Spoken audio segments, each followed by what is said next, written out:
Hello and welcome back to another episode of Small Town Big Biz. Today we are joined with the lovely Tiffany from Sweet and Savory Bakery and Deli. Look at me putting the whole name in there. There you go. Very nice.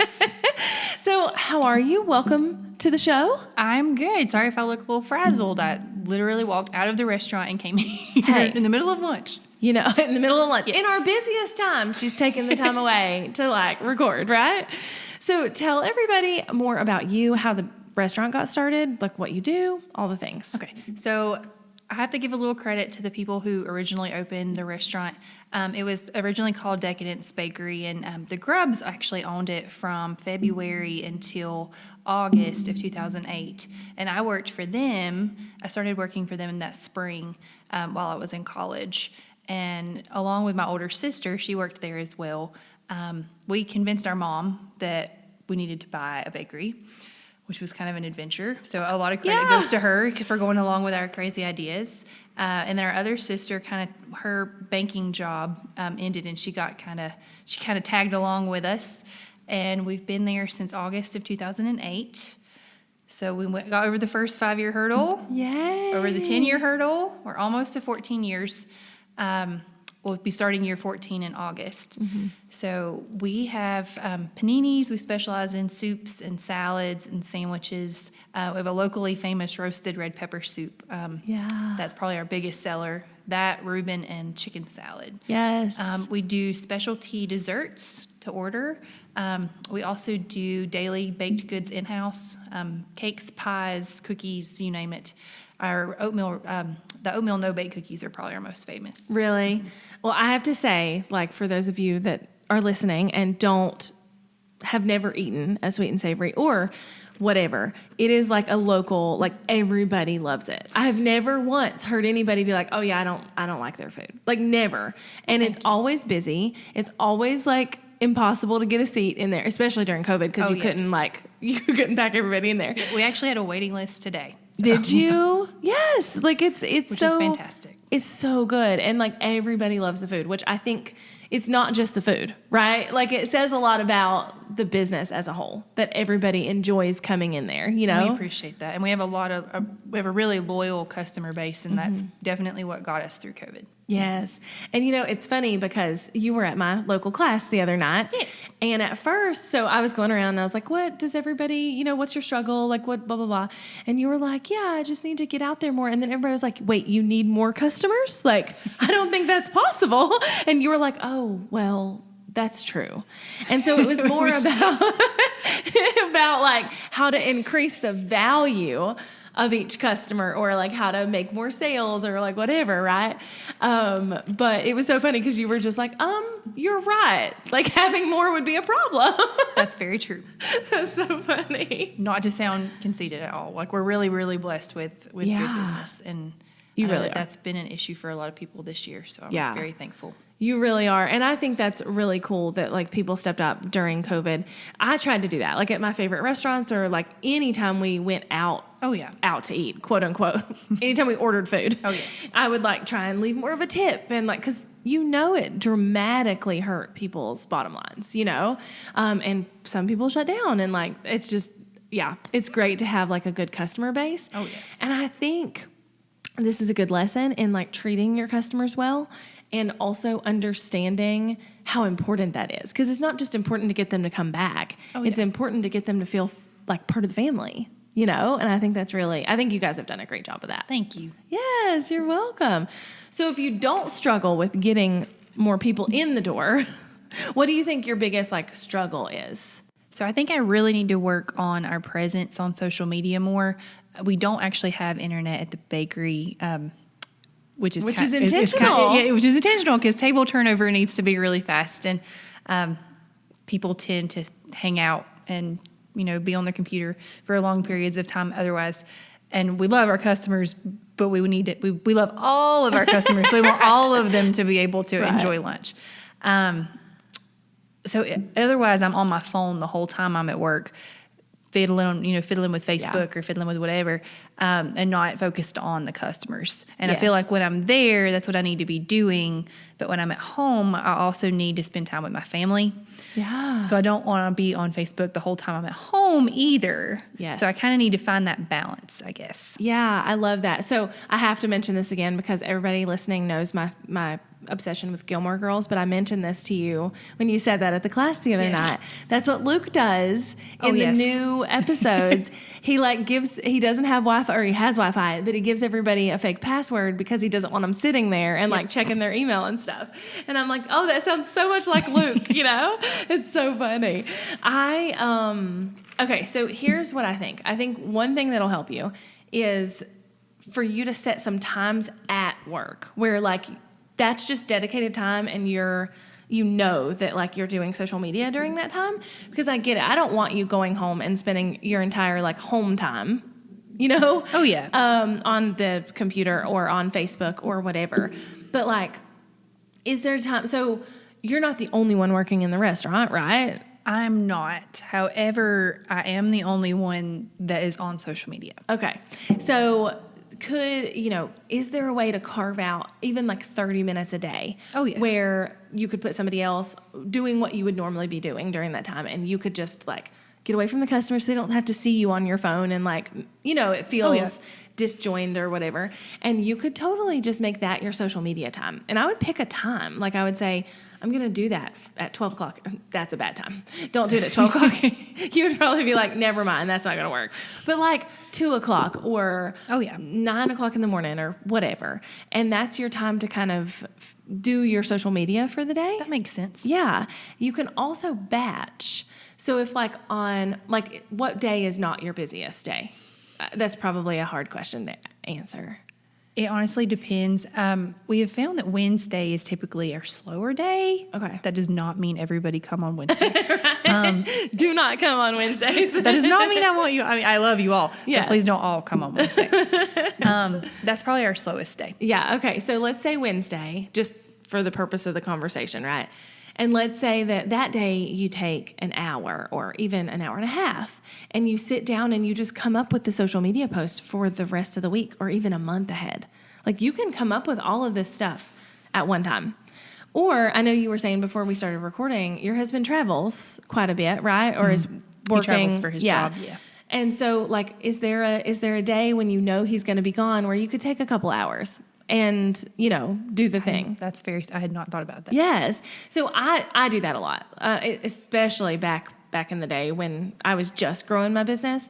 And because now I try to keep work and I try not to bleed over, but that doesn't mean it doesn't always happen. I had my laptop in bed last night. So, but like Jonathan is always off somewhere getting a cow or a horse or something. Like, he's like always somewhere else. Yes. And so I would just take that time, and because I used to get irritated with him, like, oh, why are you always running off to this next place, But he's a fast mover. So it's like, that's just how he is. So then I stopped getting irritated with him, and I started being like, well, that's my time to work. Because what else am I going to do? That's very true. And so, I mean, yes, obviously there were other things to do. And when kids came along, that was different. But kids were always there. But when kids got bigger and weren't napping and, that kind of thing, it was different. But I think you could really do that. It's like, hey, he's always going to be traveling on like Friday nights or Tuesday morning, whatever. Oh, yeah. And so you could say, like, this is my social media time. And you could batch out a ton of stuff. You could create, of course, it would be my phone that would start ringing in the middle of the interview. I don't know why I had the sound on. But you could batch out all kinds of content that could take you for weeks, and then you don't have to worry about it at work, and you don't even have to worry about it at home when he's there and like, you're wanting to do other things.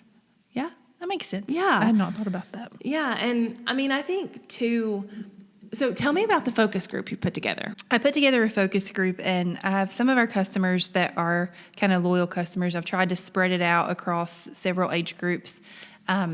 Actually just started getting responses back yesterday with information about people's, likes and needs and wants and things. But we're going to be putting out some ideas into that focus group to kind of branch out into new things that we're not necessarily doing now.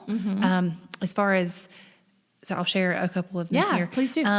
We're thinking about doing busy moms dinner boxes, like one night a week. They would be pre-order, of course, but you would get like a box with 16 ounces of chicken salad and 8 slices of bread, a half a pint of a side item, 4 cookies, half a gallon of tea, and all of your like paper goods, cups, plates, all of that. And with lettuce, tomato, everything you would need for a chicken salad sandwich. And that way you don't have to worry about eating it or trying to, figure out dinner on the way to ball practice or on the way Sign to me dance up. class. And you're not having to worry about going to the grocery store or sit in line for 30 minutes at the drive-thru. You would just come by at a designated time, pick that up, and dinner's done. Yeah. But working on that. We're also working on getting out more that we do sell the roasted red pepper soup in larger quantities than by the cup and the bowl. Yeah. You can pick it up by the quart. You can pick it up by the half gallon, by the gallon. And I swear, if That's you take a it to your lot of family, soup. yes, if you take it to your family gathering, your family whatever, and that goes for cakes as well, I will not tell anybody that you didn't make it. Right.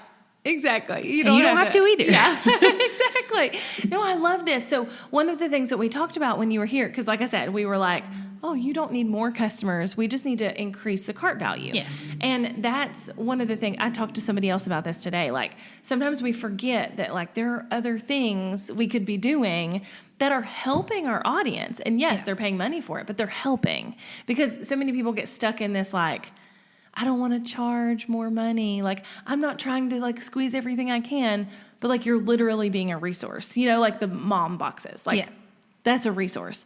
Giving somebody a gallon of soup is a resource because then they didn't have to make it, So I think you're doing a great job there because that's the kind of thing people need, you know? Yeah. And I know that I hate having to figure out what's for dinner every night. I think it's the hardest part of being an adult. That nobody tells you about. For the rest of your life. Exactly. And it's so annoying. You wait for mom to make dinner, and then you realize, hey, I'm the mom. I'm the mom. I'm not a mom yet, but you're a dog mom. Yeah, I'm a dog mom. But still, I feel like moms have to feel that way. It drives me nuts. Jonathan will call. He doesn't do it anymore because I literally was like, stop doing this or we're going through the big D and don't mean Dallas. You know what I mean? This is not going to happen. Yes. Because he would call me just chatting away, at 9 o'clock in the morning and literally at 9 o'clock in the morning be like, what's for supper? Yes. If I know. Exactly. And I love my husband. But I'll get home in the afternoon, and he's fantastic because he does a lot of the cooking. Yeah. But sometimes I'll come home, and, of course, I've been with food all day. Yes. And I've just eaten lunch because we don't eat lunch until we close. And it's like 4:30, 5 o'clock. Yeah. And he wants to know if it's for dinner. It's like, first of all, I just ate lunch like an hour and a half ago, so I'm not hungry. Yes.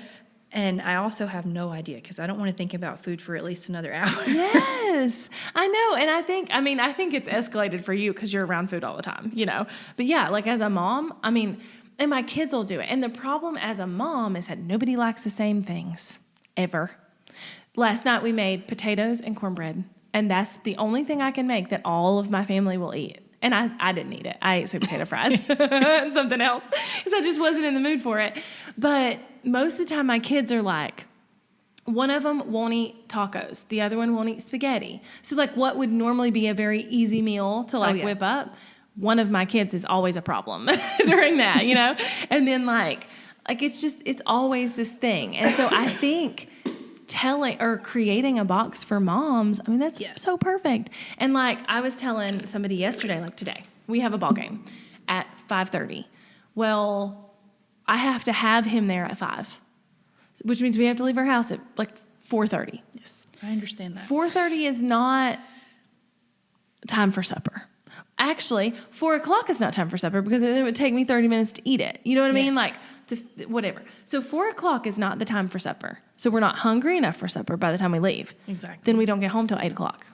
So and then it feels like it's too late. Yes. We're literally in this like cyclone of like, I have no clue what I'm ever going to eat. And so having meals like prepped ahead of time is always like my lifesaver, So I think that's great. Are there other ideas you want to share that you've thought of? Or are you still like assessing? I'm still assessing. We're still putting things out there. We already do a lot of catering for local businesses. GE's fantastic. They use us a lot, and AEV as well. I would like to do more of that. So I'd need to get in touch, I guess, with those people. But we would really like to branch out into more corporate catering if possible. Yeah, I think word of mouth is so important there. Not even word of mouth, but just like direct reach outs. Oh, yeah. You know, like, hey, if you need anything, like, I don't know if you know that we do this, you know, because a lot of times people don't know what we do. I'm literally all over the internet, and I can guarantee you I could find somebody that actually is friends with me on Facebook, and I could be like, hey, what do I do? Like, have you ever seen? And they'd be like, no, I have no clue what you do. What do you mean? You know? Exactly. So, and the lady in class there was a lady in our class the other night that didn't know what sweet and savory was, and it was just kind of shocking because you feel like everybody knows, and there are still people out there that don't. There totally are, and they also don't know what you have to offer. So yes, it's a place to go eat, but like they probably may not know that you do corporate catering or that you make cakes or like whatever the situation might be, you know? Oh, yeah. And so I think doing a really good job of like vocalizing those things that maybe aren't the normal, because the normal is just people coming in to eat, right? So like anything outside of that, making posts about it on Facebook, doing stories, Facebook stories. You can do Facebook stories. And so you can also be like, you know, showing behind the scenes, like taking pictures behind the scenes when you're making a cake, or make a funny post about like something that failed, you know, because that's showing the people, right? And we talked about this the other night. Yes. But like showing the people behind the scenes is so important.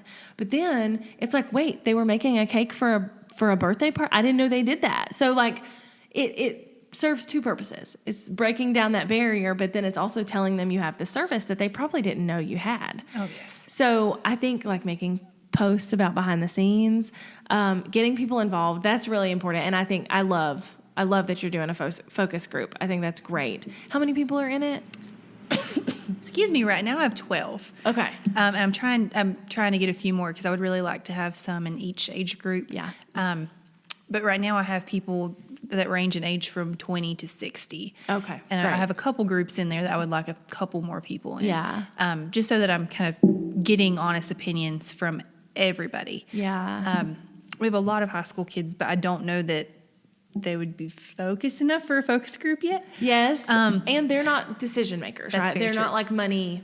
They don't have the monies to make the decisions yet. So I think that's always important. Is like, yes, they probably do eat there. Oh, yes, they do. We have a really good young people following. That's good, you know, but it probably not their money. You know what I mean? So like to go further with them on money is a little harder because they just come in to eat, and then that's all they're going to do until they're older and they're ready for something else, you know? Yes. So I love that. I think a focus group is great. And then I also think like, so something that the listeners should know that we talked about the other night is that, you know, tourists are going to find you. So like you're not focusing on tourist marketing.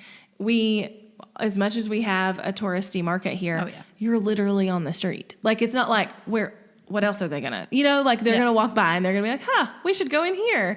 And obviously it's good because there's a wait and like all of this stuff. So we want to focus on the locals. And so I think that's a really great job of like, I'm going to get in touch with all these different groups of locals and see what they might need and how we can help that, you know? I think too, you still have to like think about how to increase that like cart value in the moment. So it's like the cookies, like can you push the cookies? You know, like do people even know you make cookies that are just in there one time? You know what I mean? And I know you have them at the counter and stuff, but like, is there some way you can be like, do you want to try our like famous, no bake cookies or whatever? Because what's really, do you make the no bake oatmeal? Is that what? Okay. Yeah. That's a Southern thing. So if you get people not from the South, they're like, well, I'm sorry, it's a what? Like, what is this? I don't know what it is. My grandma didn't know at all what those were when she moved here. She was like, I don't understand what this is. But she loves them now and makes them all the time. I had a lady in there yesterday, and she had some clients with her, and she asked me if we had any cow patties, and their faces were just, it was so funny. Because people call them all kinds of different things. Preacher cookies, no bakes, cow patties, what have you. My mother-in-law calls them candy. And it took me forever to figure out what Jesse's the mom does flip she too. was talking about. I'm like, that's a cookie. That's a candy. It took me forever. And I can't eat them because I can't eat peanut butter. So it makes me very sad because they're delicious. And when I could eat peanut butter, I loved them very much. But like things like that. Like, do they know you have these world famous things or like county famous things? Like, who cares what famous they are? They're famous, Exactly. And so it's like, pushing that when you know it's people who may not be from here, and you're going to know because we know everybody that lives here. I feel like, Oh, yeah. It's a small town. Yes. So it's like, okay, well, maybe we are like talking more about that in the moment, because you don't want them to wait until after they're gone and be like, and see it on Facebook. So if you could figure out ways in the moment to increase that cart value too, I think that's important. That's very true. Yeah. And so that's why we were talking. I think we were throwing all kinds of things at you the other night, like mugs and T-shirts and like whatever. And we did sell T-shirts last year, and they went really, really well. Yeah. So and we I still have those available. Go to Sweet and Savory downtown West Jefferson. But, one of those like subliminal messaging. But I think you could easily have a different type of shirt. Somebody was talking to another person for the podcast today. It is so funny because these podcast episodes, every time I do 2 in a row, they almost always end up being very similar. It's so funny. But basically, with a T-shirt, you want to make sure people want to wear it. And so that one said local. What did it say? It said support local, sweet and savory. And so like yes, it was yours, but like the support local is why people wanted to wear it. Oh, yes. And so they were like support local and then also benefit sweet and savory, right? Yes. And so if you can come up with like a T-shirt idea that would make people want to wear it, but then it came from you, that's just a walking billboard, right? And so I was the example I used, and I'll use it again because I don't know of another example. I'm sure I do, but this is the one on my head. So a few years ago, I had a bunch of dental work done, and I hate the dentist. And so I went down. I needed to have all these like fillings done and stuff. Went down to Raleigh and got put to sleep to have this dental work done because I was like, I don't want to be awake for it. Like, no. Well, the dentist down there, they gave me a T-shirt, and it's so funny. I had to wear it during my like procedure, and I told my husband, I bet it's because people like wake up and like wander around and they can find them. You know what I mean? Because you're not like totally under, and so like I wonder if they have people like wandering around and they're like, that's my T-shirt. I'm gonna go get that person, But anyway, it says on the back, we do it twice a day. That is like. And they're talking about brushing, but that is so my humor. You know what I mean? That is hilarious. And so I would never, in a normal circumstance, rewear a T-shirt I had to wear to dental surgery. You know what I mean? I'm terrified of the dentist. I don't want the dentist shirt. Like, throw it in the trash. But that one's so funny to me. But you have to wear it again. I have to wear it again. And so if you can come up with like a funny or cheeky or like the local support local, something that makes them want to wear it beyond the fact that it's supporting you, that's going to be really key. So if you can think of like, and this focus group is great for that because it's in like, who are these people? Do they have a common thread? Is there a through line, whether they're 20 or 60, whether they're a woman or a man or like a mom or a not mom, Oh, yeah. And how can we capitalize on that with like merchandise of some sort? Because yes, there'll be a ton of people who buy it just because it's from Sweet and Savory and it says Sweet and Savory on it and they want to support you. But if you could like increase the want, because people think it's funny or they think it's cool to wear or whatever, you're going to do way better. Yeah. Does that make sense? It does. Yeah. Okay, cool. I'm a T-shirt person too, so Same. I completely understand. Yes, I'm here for a T-shirt. I remember when they started making those paddle faster ones. Yes. I was like, yes, because it's punny. Yep. But if you've not seen Deliverance, you don't know it's punny. And then if you don't live in a place where you paddle things, because we live on the river, it's like you don't get it, and we just get it. You know what I mean? Yep. And so if you can make a shirt or something that makes people go, oh my gosh, yes, like I get it, and I want to wear it. I have all kinds of ideas running through my head. Good. Yeah, because I think that's where people miss it is they just do T-shirts for their brand, and that's cool. But like that's not what people want to wear, and they will because they want to support you. But like that's not the like go-to T-shirt in their closet, and you kind of want to make it a go-to T-shirt in their closet. So I would say between that, carving out some time for social media and not like trying to fit it in the pieces you already have. Yes. Because there's fringe hours everywhere, right? There's not work, there's not home hours somewhere. Oh, yes. And so if you can figure that out, I think you'll be fine. I really do. And you can schedule everything out on Facebook. Schedule it. Like, don't worry about having to do everything live, you know? Oh, yeah. And then buy the building next to you and make your restaurant bigger. That would be my next suggestion. We would love to have a little more space. Yeah. We've actually considered in the past relocating, but then we lose that foot traffic. Yeah. And that's kind of our driving, like our locals are what make us be able to stay open all the time. Yeah. But that foot traffic is what gives us the little extra. Yes. I get it. I totally get it. I mean, I wouldn't want you to move. I just want you to buy the building next to you. You know, well, not one of them, although that one would be hard to buy. But that's a whole nother thing. But I mean, I could really, you know, that is the next. Maybe you have an annex. You know, maybe we've talked with some folks about maybe branching out into different areas of the county at some other shops. So we're hoping maybe that's one of the things that we're going to talk about in the focus group as well. Yeah, because I mean, you could totally have another location. If you could get this product, and this product closer to your house. Yes. Would you buy it there? Yeah, because I mean, we have, you know, the little towns have all kinds of little things, right? Oh, yeah. Like the grocery store in Lansing. That's probably one of the ones you've talked about. Yeah. But like different things like that, like all these little places that you could easily be like, hey, we can supply that. And I think that's like, we can only increase the cart value so much, right? But like at some point there has to be expansion because your restaurant isn't huge. You know what I mean? And so like being able to like offer it to more people and all of that. I think you're on the right track though. I really do, especially with the focus group. I'm very excited about that. Yes. You have anything else you want to chat about? I think that's pretty much it. Awesome. Well, you're on the right track. You're on the right track, baby. That's a different song. Right. No, that's what it says. Doesn't it say that? I don't know. Right track, baby. I was born. I think that's it. Laura? Oh, yes, that's right. That's it? Mm-hmm. Okay. Can you tell everybody where to find you and more about the restaurant? So our brick and mortar location, we're in downtown West Jefferson. We are on South Jefferson Avenue, which should be named Main Street, but it's not. Agreed. Mm-hmm. So we're right across from Town Hall. Just look for the big American flag, and we're right across the street. On Facebook, you can find us at Sweet and Savory Bakery and Deli is our name on there. Mm-hmm. We don't have an Instagram. That's okay. You don't need one. Remember, we established that only the other one night. thing. Yes. Only have one social media. Yes. But that's basically where you can find us. Hopefully, we'll branch out into some new places soon, so that will be shared on our Facebook as well. Awesome. Thank you for coming. Yes, thank you for having me.